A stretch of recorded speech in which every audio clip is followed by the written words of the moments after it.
Pues bien, como le estaba diciendo, ese embargo inmobiliario que puede ser trabado con ese pagaré notarial y que inicia también con un mandamiento de pago, tomando en cuenta que ese embargo inmobiliario es de derecho común, se podrá hacer un mandamiento con 30 días, y lo contempla el 673 del Código de Procedimiento Civil. Pero ¿qué pasa?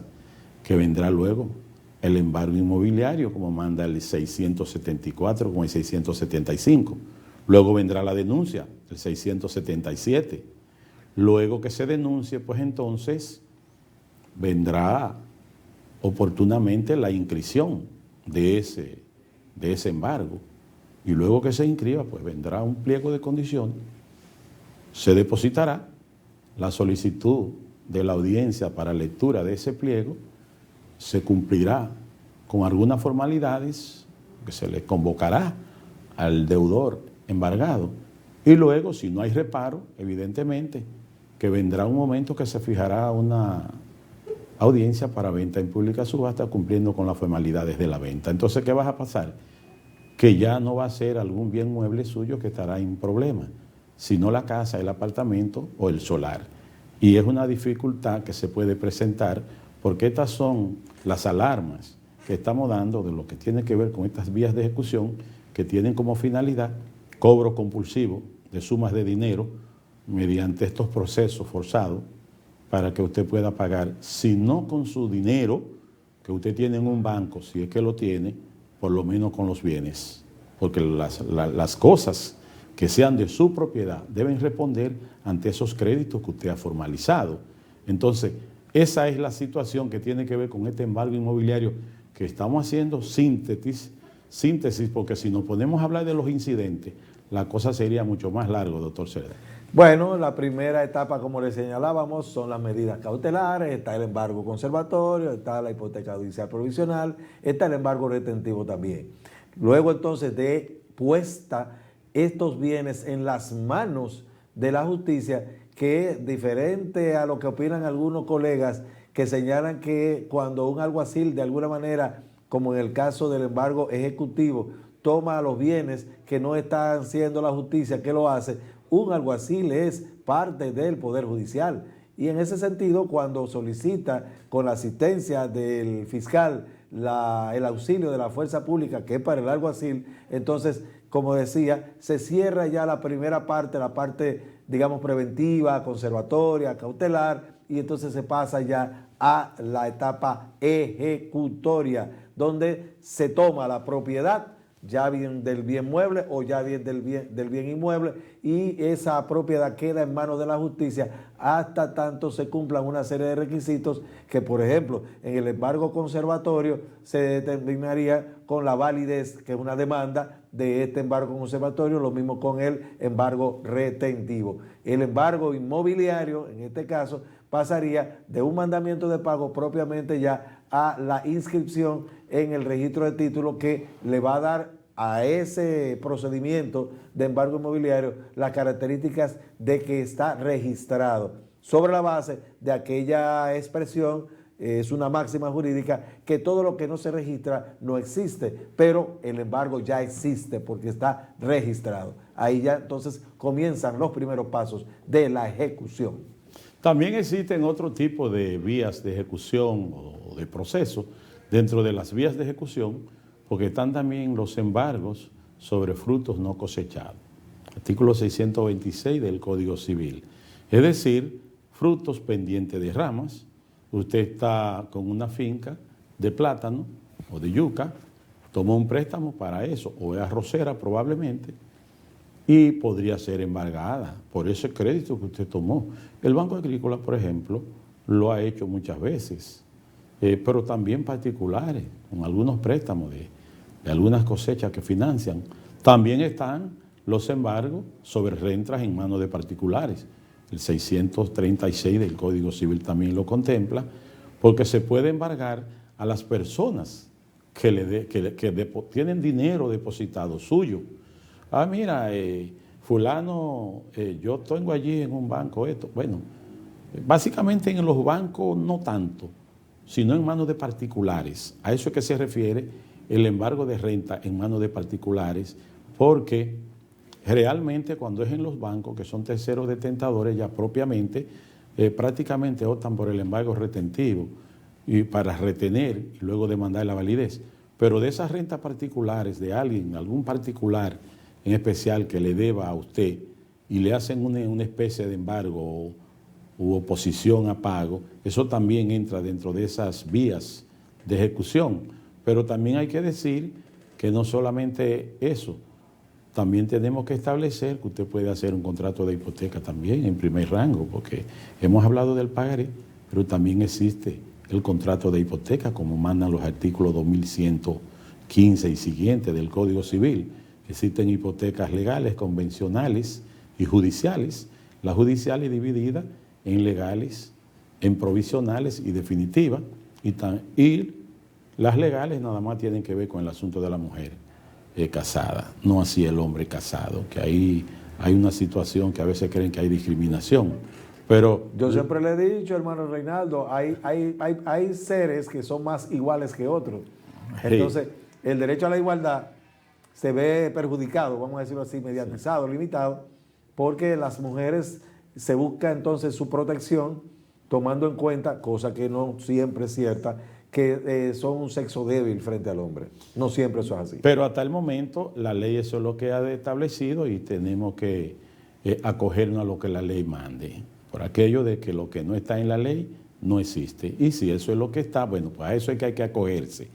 Pero si usted firma un contrato de hipoteca, tenemos la situación de que las entidades de intermediación financiera, entiéndase bancos, hipotecas, asociaciones, corporaciones de crédito, entre otras, pueden optar. Si son las cooperativas pueden en su ocasión ejecutar conforme a la ley 127 que las regula a ellos, pero ellos lo que hacen es que hacen el uso ejecutorio de la ley 189 en muchos casos, _11, sobre fideicomiso. Y en ocasiones también hacen uso de la ley 6186 sobre fomento agrícola para crear un embargo inmobiliario abreviado, y esos embargos en 60 días, 60, 70 días, ya se adjudican una propiedad.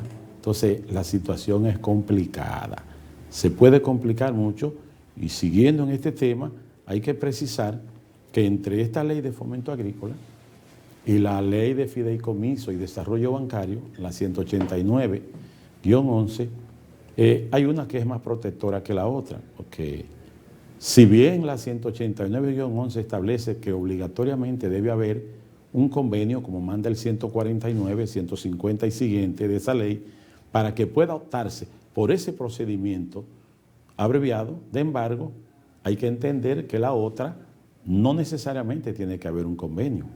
La otra puede haber inclusive hasta una sentencia laboral.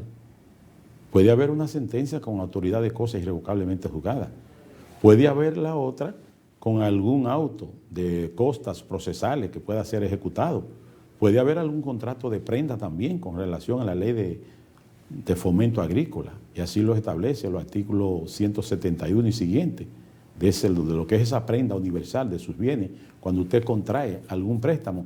Entonces, la ley de fomento agrícola para el acreedor es más protectora que la de fideicomiso, por dos razones.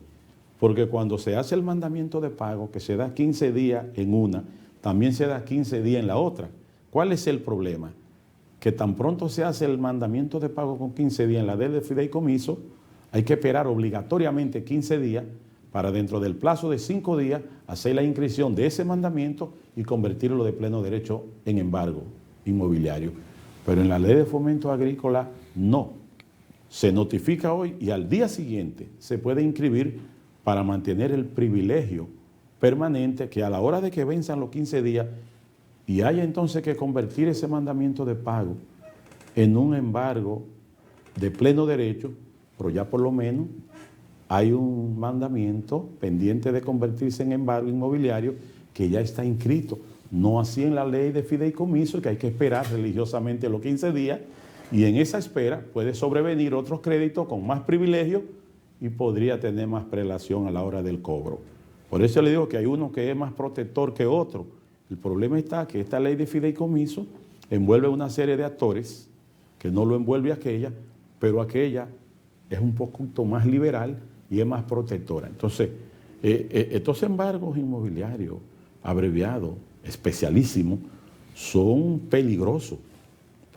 Ustedes van a las cooperativas, van a las asociaciones, compran un apartamento a 15, 20 años, entregan allí 500,000 pesos, ellos le financian un 80%, porque para ellos es un negociazo. Si no está deslindado, utilizan un agrimensor de ellos, le cobran el deslinde y le cobran unos gastos de cierre legales. Entonces la propiedad se deslinda, pero queda amparada mediante un contrato de hipoteca y amarrado usted con un crédito a 10, 15 o 20 años, obligado al pago, se atrasa, le aplican intereses, sigue atrasándose, le aplican mora y entran los gastos y finalmente usted dice, pues mejor dejar perder eso y no seguir con eso. ¿Qué fue que yo me metí? Entonces es un problema serio, doctor Sergio. Bueno, ya pasamos la parte previa, la de señalábamos las medidas cautelares y provisionales, ya estamos entrando en la parte ejecutiva, pero lo estamos haciendo que ustedes puedan ver el paralelismo entre cada una de estas medidas, de estas vías de ejecución. Y estamos hablando del embargo ejecutivo ordinario, de los embargos, del embargo inmobiliario ordinario también, y de los procedimientos de embargo inmobiliario especiales, de leyes especiales, con unos plazos más cerrados, digamos, con unos plazos más cortos, pero definitivamente sí conservando, como le estamos señalando, la posibilidad de que el deudor, de que el embargado pueda cumplir de manera voluntaria, que eso siempre queda abierto. Lo único que va incrementando, y si a usted le da dificultad para cumplir de manera voluntaria, para ponerle un ejemplo 10, cuando sean 15 o 20, le va a dar más dificultad. Por eso siempre se recomienda que, y así lo hacemos aquí en realidad en contexto, que cumpla de forma voluntaria y no espere que se inicie uno de estos procedimientos, como ya estamos hablando, como les decía, de embargo ejecutivo ordinario, de embargo inmobiliario ordinario, de embargo inmobiliario especial y ya de la medida de incautación cuando se trata de una contratación que haya puesto en garantía una prenda, en este caso una garantía mobiliaria, que es como de la manera en que se venden los electrodomésticos a crédito, y esa forma solamente te hay que mandar tu mandamiento de pago, te retiran el bien por no haberlo pagado, y entonces ya se pasa a la parte ya que diríamos que vamos a terminar este bloque señalando que concluye con una sentencia, y la sentencia por lo general quita ese derecho de propiedad que usted tenía y se lo concede a su acreedor. Volvemos en breve, amable televidente.